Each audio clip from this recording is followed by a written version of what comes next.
Hey everybody, how's it going, and welcome back to Lead Therapy.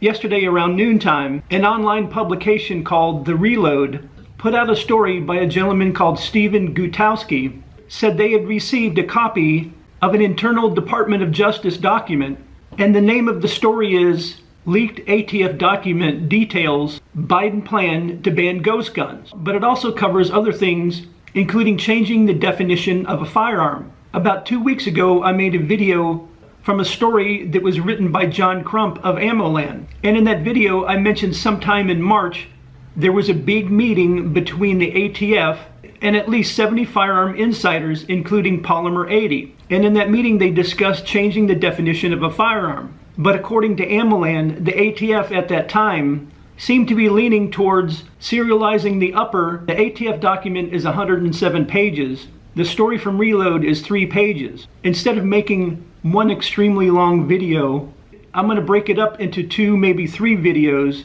to make it easier to get the information out to you guys. Even though the topic of the story was ghost guns, the first thing I want to talk about is them changing the definition of a receiver.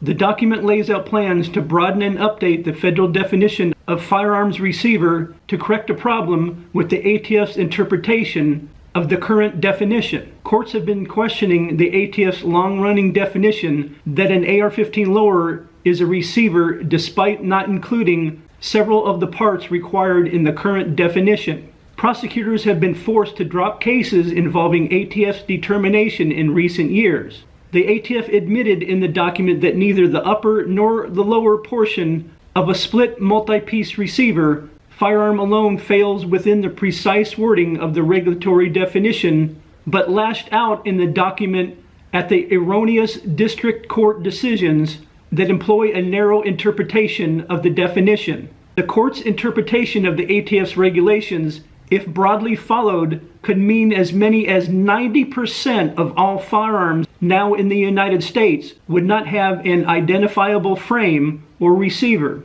Those firearms would include numerous widely available models such as Glock type and Sig Sauer P32013 pistols that do not utilize a hammer, a named component in the firing sequence. The ATF said it is necessary to update the definition of a receiver to ensure it won't be misinterpreted by the courts, the firearms industry, or the public at large to mean that most firearms in circulation have no part identifiable as a frame or receiver.